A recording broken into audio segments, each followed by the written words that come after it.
নতুন বছরে নতুন করে আমার শখের বাড়িটাকে সাজানোর জন্যই চলে আসলাম নার্সারিতে। এখন এই শীত মৌসুমে বিভিন্ন রকমের ফুল পাওয়া যাচ্ছে। আমার শখের বাড়িটা আরো অনেক বেশি সুন্দর হয়ে যাবে এই ফুল গাছ লাগানোর জন্যই। আসসালামু আলাইকুম প্রিয় ভাই ও বোনেরা, সকলে কেমন আছেন? এখন আমাকে দেখতে পাচ্ছেন একটা নার্সারিতে, নাটোর বাজারের সঙ্গে এই নার্সারিটা। আজকে নাটোর বাজারে আসছিলাম এই তো অর্ডার করা গুড়গুলো কুরিয়া করতে, তার সঙ্গে ব্যাংকেও কাজ ছিল, ব্যাংকের কাজ সেরে সব কাজ সেরে এই তো নার্সারিতে আসছি ফুল গাছ কেনার জন্য। শীত মৌসুমে বিভিন্ন রকমের ফুল ফুটে গাছে গাছে, আর এই তো অনেক রকম ফুল গাছও পাওয়া যায়। এই শীত মৌসুমের অপেক্ষায় ছিলাম আমি যে এই ফুলগুলো কবে নার্সারিতে উঠবে আর কবে কিনতে পারবো। আমার প্রিয় ভাই বোনেরা যারা আমার ভিডিও দেখেন তারা তো জানেন যে আমার রান্নাঘর বা আমার শখের বাড়িতে আশেপাশে বিভিন্ন রকমের ফুল গাছ আমি লাগিয়েছি। তারপরেও আরো বিভিন্ন রকমের ফুল গাছ আমি লাগাবো। আমি নাটোর বাজারে আসছি দুপুরবেলা, আর এই তো কাজ সারতে সারতে কিন্তু এখন বিকেল হয়ে গেছে। আর বিকেল বেলাতে এই তো নার্সারিতে গাছগুলো দেখে দেখে কিনতেছি যে কোন গাছগুলো কেনা যায়। আমার সঙ্গে আমার ছেলে ও মেয়েও আসছে। নার্সারিতে এত এত ফুলের গাছ, আসলে সব ফুলের গাছের আমি কিন্তু নাম জানি না, কিন্তু দেখতে যেটা ভালো লাগতেছে সেটাই কিনতেছি। এগুলো হচ্ছে চন্দ্রমল্লিকা, আর চন্দ্রমল্লিকা কিন্তু অনেক কালারের, অনেক জাতের, অনেক রকম দেখতে। আমার বাড়িতে যে চন্দ্রমল্লিকা আছে সেটা হচ্ছে হলুদ কালার, তবে এখানে কয়েক কালার দেখতে পাচ্ছি, বিভিন্ন কালারের চন্দ্রমল্লিকা। আর এখান থেকে আমি বিভিন্ন কালারের এই চন্দ্রমল্লিকাগুলো কিনে নেব। চন্দ্রমল্লিকা গাছ একবার বড় হলে ওই গাছের ডাল কেটে কেটে বিভিন্ন জায়গায় লাগানো যাবে, সেই জন্যই বিভিন্ন জাতের চন্দ্রমল্লিকা কিনে নেব। আর গাঁদা ফুলগুলো অনেকটা ভালো লাগতেছিল, ছোট ছোট গাছে অনেক বড় বড় গাঁদা ফুল ফুটেছিল। আসলে ফুলের গাছের অভাব নেই বা নামেরও অভাব নেই, এত নাম কিন্তু আমি জানি না, শুধু কিনতেছি ফুলগুলো দেখে দেখে। ফুল আসলে সবারই প্রিয় আর দেখতেও সবারই ভালো লাগে। আর আমার হাসানটাও ঘুরে ঘুরে দেখতেছিল ফুলগুলো। নার্সারিতে এখন অনেকেই আসতেছে ফুল গাছ কেনার জন্য। আমার শখের বাড়িতে পুরো গাঁদা ফুল গাছে ভরে গেছে, আর সামনে দিয়েও গাছগুলো এত বড় হয়ে গেছে যে আমার বাড়িটাই দেখা যায় না। সেই জন্যই ভাবতেছি বড় বড় যে গাঁদা ফুলের গাছগুলো সামনের, ওগুলো কেটে দেব। আর এই তো বিভিন্ন জাতের যে ফুল গাছগুলো কিনতেছি এগুলোই সামনে দিয়ে লাগিয়ে দিব। এই নার্সারিটার নাম হচ্ছে লাল সবুজ নার্সারি। এই নার্সারিতে বেশিরভাগই ফুলের গাছ বিক্রি করা হচ্ছে। ওই তো দেখুন আমার হাসান বাবাটা ওইদিকে খেলা করতেছিল, আর আমি এই তো ঘুরে ঘুরে ফুল গাছগুলো কিনতে আসি। হাসানটা আসলে বিরক্ত হয়ে গেছে, ওর আর ভালো লাগতেছিল না, যেহেতু এখানে অনেকটা সময় লেগে যাচ্ছে গাছগুলো কিনতে।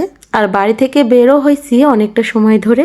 আর হাসানটাকে তো আসলে আমিও কোলে নিয়ে হাঁটতে পারি না, সেই জন্য এই তো হেঁটে হেঁটে বেড়াচ্ছিল, আর এই জন্যই ওর আসলে বিরক্ত লেগে গেছে। ওর আব্বু থাকলে তো সব সময় ওকে কোলে নিয়েই থাকতো, আর যেহেতু এখন ওর আব্বু নাই, এভাবে আসলে সব কাজ সারতে হয়। অবশেষে আমাদের গাছগুলা কেনা হয়েছে, আর এই তো একটা রিক্সা নিছি, রিক্সাতে সব গাছগুলো উঠাচ্ছি। জায়গা জায়গা পলিতে অনেক রকম গাছ আর অনেক জায়গায় হয়েছে, আসলে কিভাবে নিয়ে যাব সেটাও একটু ভাবতেছিলাম। এই রিক্সা আবার আমাদের পুরো বাড়ি পর্যন্ত যাবে না, এখান থেকে আমি রেল স্টেশনে যাব, ওখান থেকে অটো নিয়ে আমাদের বাড়ি পর্যন্ত যেতে হবে। আর গাছ নিয়ে যাওয়া আসলে ঝামেলা অনেকটা। আর আমার এই তো হাসানটাকে নিয়ে আসলে যে কোনো কেনাকাটা করা অনেকটা বিরক্তকর হয়ে যায় আমার জন্য। রিক্সাওয়ালা চাচাই খুব সুন্দর করে এই তো গাছগুলো উঠিয়ে নিল। এবার এই তো মা ছেলে উঠে পড়লাম, আমার মেয়েও আসছে যেহেতু, মেয়েও উঠে পড়েছে রিক্সাতে। শহরে এসে রিক্সায় ঘুরে বেড়াতে অনেকটাই ভালো লাগে, আর আমার ছেলেমেয়েরা আরো অনেক বেশি খুশি ওরা রিক্সাতে উঠে। গাছগুলো নেওয়ার জন্য হাসানের পাটাও নিচে রাখতে পারতেছিল না, উপরে এই তো উঠিয়ে রাখছে। আর এই তো বিকেলের আমাদের নাটোর শহরটা কেমন লাগতেছে দেখুন। আমাদের নাটোর শহরটা একদমই নিরিবিলি, আর এই তো দেখুন কতটা সুন্দর দেখতে। এদিকে আকাশে অনেকগুলো পাখি উড়ে বেড়াচ্ছে, আর আমার হাসানটা তো ওই পাখিগুলোই দেখতেছিল তাকিয়ে তাকিয়ে। আর এই পাখিগুলো এত কিচিরমিচির করে ডাকতেছিল, সেটাও অনেক ভালো লাগতেছিল। আর এই তো দেখুন হাসানটা কত সুন্দর করে দেখতেছে, ও আসলে আইসক্রিম খাইছে, খায়ে মুখে লাগিয়ে ফেলছে, সেই জন্য মুখটা এমন দেখাচ্ছিল। এই তো অফ ক্যামেরায় আমরা বাড়িতে পৌঁছে গেছিলাম। তারপরে এখন হচ্ছে সকালবেলা উঠে আমার পুরো বাড়িটা পরিষ্কার করতে শুরু করে দিয়েছি। বাড়ির সামনে যে গাঁদা ফুলের গাছগুলো ছিল সবগুলোই কেটে দিছি। আর এই তো গাঁদা ফুলের গাছে আসলে পুরো বাড়িটাই ঢেকেছিল, একটুও ভালো লাগতেছিল না। আর এই তো গাছগুলো কাটার পরে আমার বাড়িটা কত সুন্দর ফাঁকা দেখাচ্ছে। আর এখন যদি আমি ছোট ছোট গাছগুলো লাগাই পরিষ্কার করে, তাহলে আরো অনেক বেশি ভালো লাগবে।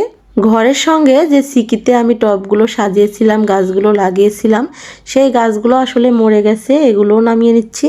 এদিকে আমি কাজ করতেছি, আর এই তো এদিকে আমার ফুপু যে বেড়াটা ভেঙে গেছে আমার বাড়ির পেছনে, সেটাই তো সরিয়ে ফেলতেছে। রাস্তার সঙ্গে যেহেতু আমাদের বাড়িটা, এই তো একটা গাড়ি এসে আমার বেড়াটা ভেঙে দিছে। আর ভাঙা বেড়াটা থাকার জন্য আসলে আমার বাড়িটা দেখতে ভালো লাগতেছিল না, সেই জন্যই ফুপু সরিয়ে দিচ্ছে। আজকে পুরো বাড়িটাকে পরিষ্কার করে গাছগুলো ছেটে কেটে একদম যেগুলো ছোট ছোট গাছ আনছি সেগুলো সুন্দর করে লাগাবো। আমার এই শখের বাড়িটাকে যেমন ভাবে সাজায় তেমনই সুন্দর লাগে। এই তো আমার ফুপু পুরো বেড়াটাকে নামিয়ে ফেলছে, আর এগুলো লাকড়ি হিসেবে আমি রান্নার কাজে ব্যবহার করতে পারবো। হাসানটা খেলার কাজে ব্যস্ত, আর আমরা এই তো বাড়ি পরিষ্কার কাজে ব্যস্ত। আমার বাড়ির আশেপাশে যেহেতু অনেক গাছ, এই তো গাছের পাতা পড়ে একদম জানলার নিচে বা বাড়ির আশেপাশে সব নোংরা হয়ে গেছে, সেগুলোই ঝাড়ু দিয়ে পরিষ্কার করতেছি। বাড়ি সুন্দর দেখাতে হলে আসলে মাঝে মাঝে পরিষ্কার করতে হয়, আর প্রতিদিন তো এমনিতে পরিষ্কার করতে হয়। আমার প্রিয় ভাই বোনেরা আমার বাড়িটা অনেক বেশি পছন্দ করেন, আর এটাও আমার অনেক শখের বাড়ি বলতে পারেন সবাই। পুরো বাড়িটাই ঝাড়ু দিয়ে পরিষ্কার করেছি, এবার এই তো গাছগুলা লাগাবো। আর ওই তো দেখুন আমার আশেপাশে আমার ভাইয়ের মেয়েরা বসে আছে, আর আমার ছেলেও বসে থেকে দেখতেছে। আর এই তো দেখুন কত রকমের ফুলের গাছ কিনছি। কিছু কিছু গাছে ফুল আসছে, আর কিছু কিছু গাছে ফুল আসে নাই, তবে এই তো শীত মৌসুমে সব গাছে ফুল চলে আসবে। পুরো বাড়িটাকে সুন্দর রাখতে বা পরিষ্কার করতে অনেকটাই পরিশ্রম করতে হয় আমাকে, তবে আমি শখের বাড়িটার জন্য যে পরিশ্রমগুলো করি সেখানে কিন্তু আমার তেমন একটা কষ্ট লাগে না। এটা শখের বশে করি বা ভালো লাগার জন্যই করি। আমার ফুপু আমাকে অনেকটা সাহায্য করতেছে। এই তো অনেক রকম টব আছে, এই টবের মাটিগুলো বের করতেছে। এই টবে অনেকগুলো গাছ লাগাবো, আর টবের যে গাছগুলো আছে আগের সেগুলো মাটিতে লাগিয়ে দেব, আর নতুন গাছগুলো টবে লাগাবো। সকাল থেকে তো এগুলো করতেছি, আবার ওদিকে কিন্তু অনেকটাই কাজ বাড়িতে আসছিল, সেগুলোও করছি।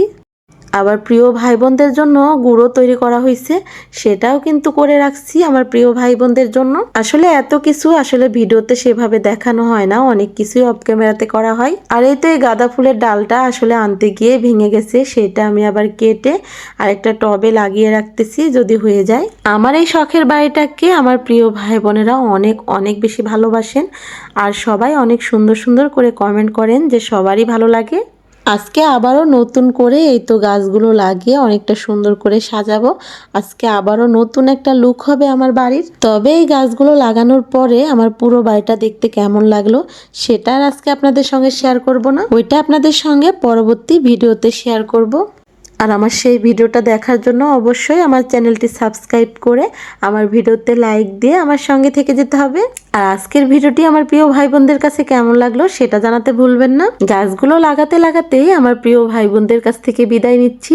সবাই সুস্থ থাকবেন, ভালো থাকবেন। আমার প্রিয় ভাই বোনেরা আমার জন্যও দোয়া করবেন, আপনাদের জন্যও দোয়া করি। আল্লাহ হাফেজ।